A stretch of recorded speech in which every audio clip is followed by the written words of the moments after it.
Assalamualaikum dan salam Sarawakku sayang. Buletin UKAS edisi petang 29 Jun 2020 bersama saya Karzarif Afindi. Tumpuan berita.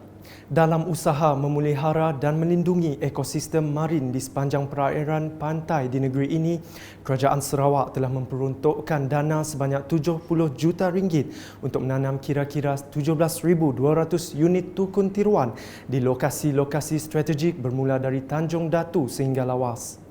Ketua Menteri Sarawak Datuk Patinggi Dr. Abang Abdul Rahman Zohari Tun Datuk Abang Haji Openg berkata, Sarawak Forestry Corporation SFC telah melaksanakan projek tersebut bermula 2018 sehingga 2021.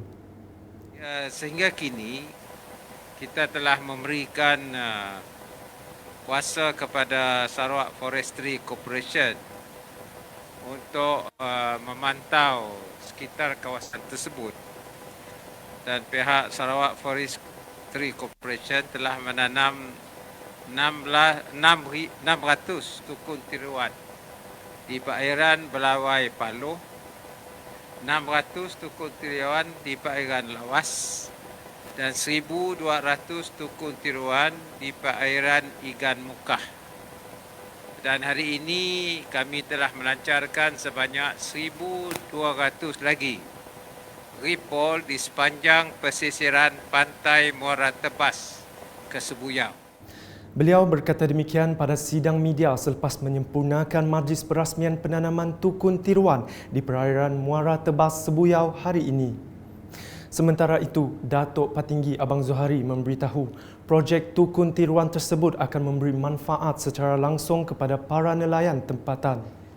Kita mengumumkan bahawa kita akan membantu pihak-pihak yang enforcement agency, di mana the Sarawak government has also set up our own Coast Guard to complement the activities of the other agencies, particularly inland fisheries as well as coastal fisheries. That is why we have approved allocation quite substantial for us to protect our small fishermen and people along our coast. Turut hadir dalam majlis berkenaan ialah Menteri Pembangunan Usahawan dan Koperasi yang juga Ahli Parlimen Santubong, Datuk Seri Wan Junaidi Tuanku Jaafar, Menteri Pelancongan, Kesenian dan Kebudayaan Sarawak, Datuk Abdul Karim Rahman Hamzah, Menteri Muda Pembangunan Bandar dan Sumber Asli Sarawak, Datuk Len Talif Saleh dan Ketua Pegawai Eksekutif SFC, Zulkifli Muhammad Aton. Laporan selanjutnya. Timbalan Ketua Menteri Sarawak Datuk Amar Douglas Ugah Embas berpuas hati dengan penyediaan prosedur operasi standard SOP yang dilaksanakan pemilik pusat membeli belah Aeon dan orang ramai yang datang. Beliau bersama Menteri Kerajaan Tempatan dan Perumahan Datuk Seri Dr. Sim Kui Hian, juga Datuk Bandar Kuching Selatan Datuk Wee Hong Seng telah mengadakan lawatan dan tinjauan ke pusat membeli belah tersebut untuk melihat sendiri pelaksanaan aplikasi COVID Trace. Tinjauan mendapati setiap kedai dilengkapi dengan pemeriksaan suhu dan penggunaan kod QR dan ini menunjukkan kepatuhan yang tinggi orang ramai dalam mengikuti SOP yang ditetapkan di samping memakai pelitup muka.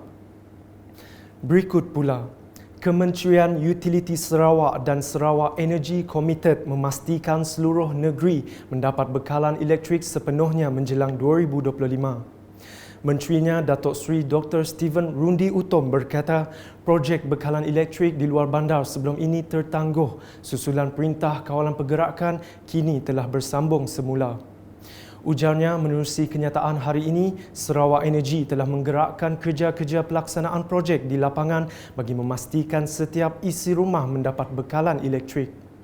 Tambahnya, ini termasuk pelaksanaan 23 projek bekalan elektrik luar bandar RES, Kerajaan Persekutuan yang tertangguh sebelum ini dan dijadualkan siap pada tahun 2017. 10 daripada projek telah diambil alih Kerajaan Sarawak dan Sarawak Energy pada tahun 2019 dan Kerajaan Sarawak juga kini dalam proses mengambil alih baki 13 lagi projek.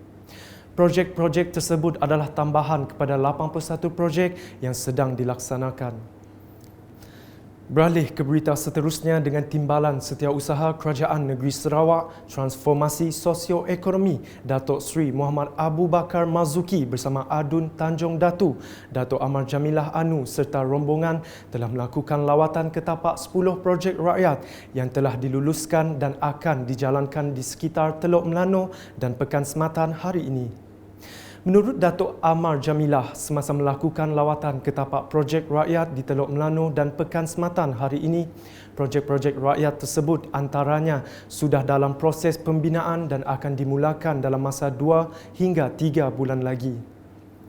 Dan bagi saya, RTP saya sebanyak 5 juta pada tahun 2017, 2018, 2019 telah pun digunakan dengan sepenuhnya.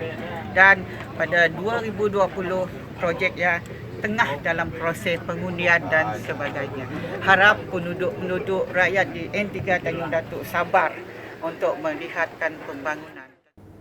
Tambah beliau, dengan adanya projek-projek rakyat seperti ini, ianya dapat merancakkan lagi aktiviti pembangunan di sekitar daerah kecil Sematan.